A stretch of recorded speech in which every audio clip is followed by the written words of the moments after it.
नमस्कार दोस्तों, स्वागत है आपका अपने यूट्यूब चैनल जिसका नाम है सरस्वती पॉइंट। दोस्तों, आज हम बात करने वाले हैं पॉलिटिकल साइंस क्लास 11 चैप्टर 3 के बारे में। इस वीडियो में हम इस चैप्टर के कुछ इंपॉर्टेंट क्वेश्चंस को देखेंगे।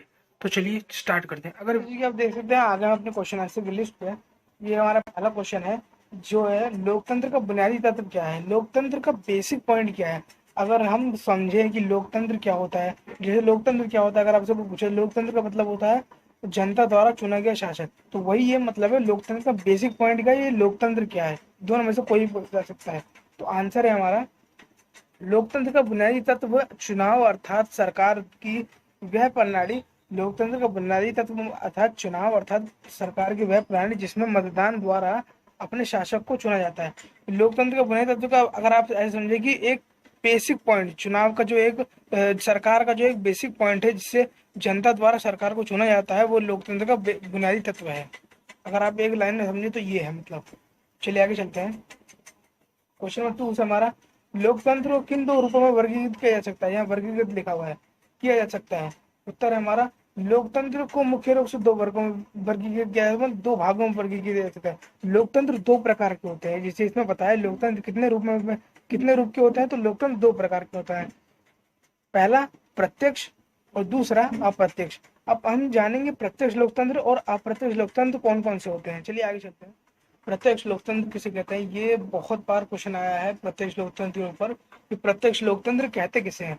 चलिए देखते हैं। आंसर है हमारा ऐसी शासन प्रणाली जिसमें जनता स्वयं प्रत्यक्ष रूप से कानूनों का निर्माण करे, प्रत्यक्ष लोकतंत्र कहलाता। मतलब जनता स्वयं अपने मन से कानूनों का निर्माण कर प्रत्यक्ष लोकतंत्र कहलाता है। प्रत्यक्ष लोकतंत्र बड़े राज्यों में संभव नहीं है।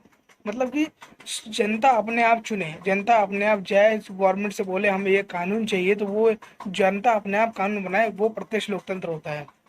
और ये प्रत्यक्ष लोकतंत्र हमारे राज्य में हमारे देश में नहीं है। सो फ्रेंड चलिए चलते हैं अपने अगले क्वेश्चन पे।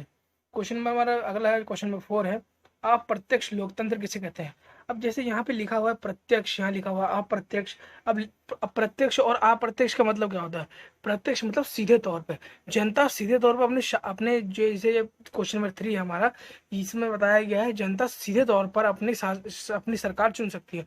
प्रत्यक्ष मतलब सीधे तौर पर लोकतंत्र किसे कहते हैं।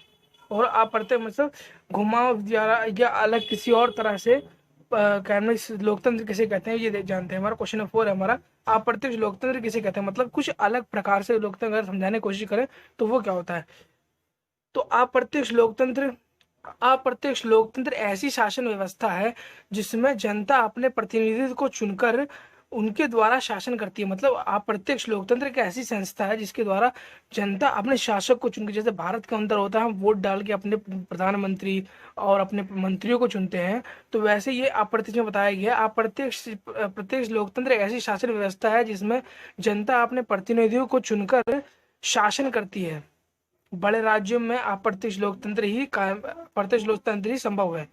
अप्रत्यक्ष लोकतंत्र संभव, जैसे भारत हो गया, अमेरिका हो गया, और भी जगह जगह जो देश हैं इनके अंदर अप्रत्यक्ष लोकतांत्रिक है, क्योंकि यहाँ जनता अपने शासन को चुनती है, ना कि क्या नाम है जनता अपने द्वारा शासन करती है, ना कि जनता शासन करती है। यहाँ जनता अपने एक प्रतिनिधि को जो उनको पसंद होता है उनको चुनकर शासन करती है उनके द्वारा। तो ये होता है अप्रत्यक्ष लोकतंत्र और प्रत्यक्ष लोकतंत्र। इसके अंदर डिफरेंट आता है, क्वेश्चन भी इसके ऊपर जरूर आता है 2 नंबर का या 3 नंबर का। चलिए आगे चलते हैं। सो फ्रेंड चलिए चलते हैं अपने अगले क्वेश्चन। क्वेश्चन नंबर 6 है हमारा। क्वेश्चन नंबर 6 देखते हैं हम क्या कहता है हमारा। क्वेश्चन नंबर 6 है हमारा अल्पसंख्यक प्रतिनिधियों का क्या अर्थ है। वेरी इंपॉर्टेंट क्वेश्चन, ये पेपर में जरूर आता है, और पेपर में अगर नहीं आए तो ये समझने लायक क्वेश्चन है। ये सरकार की चीजों को समझने लायक क्वेश्चन है। जैसे कि हमारे देश के अंदर अलग अलग पार्टियां हैं, बीजेपी या कांग्रेस या अलग अलग पार्टियां हैं, जो एसपी जिसको हम सपा बोलते हैं, जो मायावती की हाथी वाली पार्टी है, ये क्या करते हैं, जो दलित होते हैं, जो जो शेड्यूल कास्ट के लोग होते हैं, उनको कहते हैं कि हम इनका सपोर्ट करेंगे, इनका लोगों का साथ देंगे, इनके लिए ये करेंगे, इनके लिए वो करेंगे। तो ऐसे ये क्वेश्चन समझने लायक है। इस क्वेश्चन में देखते हैं क्या होता है। चलिए चलते हैं। प्रत्येक देश में प्रत्येक देश में लोगों के कई आधार पर बांटा गया होता है। प्रत्येक देश में, हर देश में लोगों को कई कई आधार पर बांटा जाता है। कई आधारों बांटा गया है, कई समूहों या कई वर्गों या कई संख्याओं में द्वारा वर्गीकृत किया जाता है। जैसे प्रत्येक देश में, जैसे हमारे भारत में भी हर आदमी को हर अलग लेवल में बांटा गया है, जाति में बांटा गया है, वर्ग में बांटा गया है, और पुरुष और महिलाओं में बांटा गया है। ऐसे कई आधारों में बांटा गया है, वर्गों में बांटा गया है। जैसे यहाँ लिखा हुआ है, ये लाइन यहाँ से लिखा हुआ था, मैं यहाँ से पढ़ना भूल गया था, मैं यहाँ से पढ़ के बताता हूँ। दूसरों वर्गों के लोगों से कम होती है, मतलब कि जो दलित होते हैं, जो शेड्यूल कास्ट के लोग होते हैं, जो अल्पसंख्यक, अल्पसंख्यक मतलब क्या होते हैं, जिनकी संख्या कम हो, जिन वर्गों की, जिन जाति, जिन समूहों की, जिन लोगों की संख्या कम हो, उन कम्युनिटी की संख्या कम हो, तो उनको हम अल्पसंख्यक कहते हैं। तो ऐसे ही उनकी जो अल्पसंख्या, जैसे यहाँ दूसरे वर्गों में मतलब लिखा, मतलब कि अल्पसंख्यकों की, अल्पसंख्यक वर्गों के लोगों की संख्या उनसे कम होती है, ऐसे लोगों को अल्पसंख्यक कहा जाता है। मतलब कोई ऐसा वर्ग, कोई ऐसी जाति जिनकी संख्या दूसरों से मुकाबले कम हो, तो उनको अल्पसंख्यक समझा जाता है। मैं आपको और आगे बताता हूँ, अल्पसंख्यक कहा जाता है। ऐसे ही भारत में कई जातियां हैं। जैसे भारत में कई जातियां हैं, इससे ईसाई हो गए, मुस्लिम हो गए, पारसी हो गए।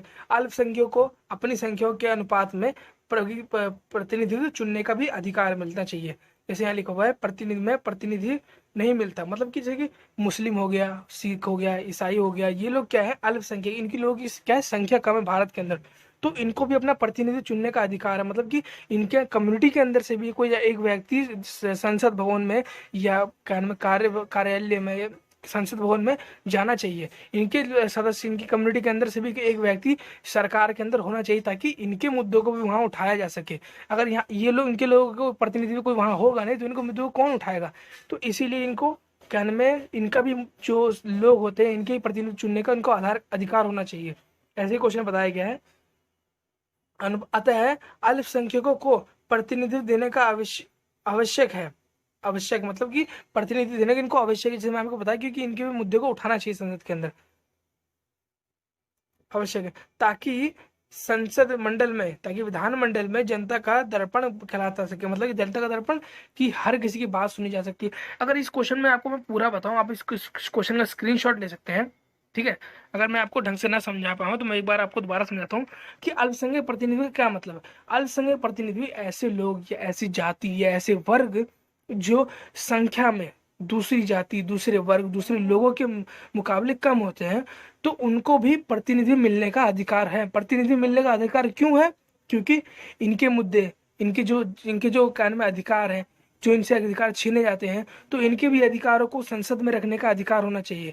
इसलिए इनका भी प्रतिनिधि होना चाहिए, मतलब कि इनकी जो बातें संसद में ले जाए, इनकी जो बातें सरकार तक पहुंचाए, इसलिए इन लोगों को भी अपने प्रतिनिधि चुनने का अधिकार है।